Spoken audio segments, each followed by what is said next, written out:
ខ្ញុំអត់ចូលចិត្តថែរក្សាតំណត្រង់មួយដែលអាចធ្វើឲ្យផ្លូវចិត្តរបស់ខ្ញុំមានបញ្ហាមិនថាមិត្តភាពក៏ដោយមិនថាស្នេហាក៏ដោយរាប់មិនបានក៏អត់ទៅខ្ញុំអត់ខ្វល់ទេកាលពីខ្ញុំគិតថាអញ្ចឹងឲ្យតែមានមិត្តភក្តិច្រើនគឺល្អហើយសុបាយអញ្ចឹងទៅប៉ុន្តែមកដល់វ័យហ្នឹងខ្ញុំនឹងថាវាអត់សំខាន់ច្រើនឬតិចទេសំខាន់មិត្តភាពដែលយើងរាប់អានហ្នឹងគុណភាពអត់តែខ្លះរាប់អានបានតែពេលសុបាយប៉ុន្តែពេលដែលកើតទុកគឺបាត់មុខពួកគាត់អស់អលីងហ្មងអញ្ចឹងសួរថាតែយើងនៅព្យាយាមថែរក្សាតំណត្រង់មួយដែលអត់ធ្វើឲ្យផ្លូវចិត្តរបស់យើងហ្នឹងរឹងមាំដើម្បីអីគេយើងព្យាយាមផ្លាស់ប្ដូរខ្លួនឯងដើម្បីបំពេញចិត្តគេហ្នឹងមែនមានអារម្មណ៍ថាអាត្មានិយមសម្រាប់ខ្លួនឯងអត់ខ្ញុំសារក្រោយបើសិនជាតាក់ទងម្នាក់ហ្នឹងហើយអត់ជួយឲ្យជីវិតរបស់ខ្ញុំរីកចម្រើនហើយម្នាក់ហ្នឹងអត់អាចផ្ដល់ឲ្យសំបីតែឲ្យខ្ញុំសុបាយចិត្តខ្ញុំមិនដឹងថាបន្តដើម្បីអីគេទេ10ឆ្នាំមានប៉ុន្មានដង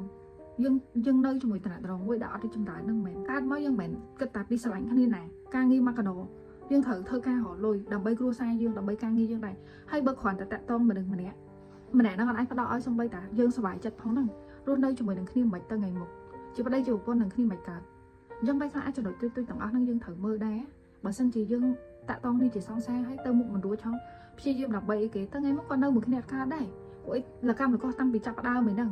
ខ្ញុំជឿទៅលើអាចចំណុចហ្នឹងហ្មងខ្ញុំបើសិនជាតាក់ទងមកគេបើថាបញ្ហាតាំងពីដើមដល់ចប់ខ្ញុំតាក់ទងតែខ្ញុំប្រឡែងខ្ញុំអត់ខ្លាចបាត់បង់តំណត្រង់មួយហ្នឹងព្រោះអីផ្លូវចិត្តរបស់ខ្ញុំសំខាន់ជាង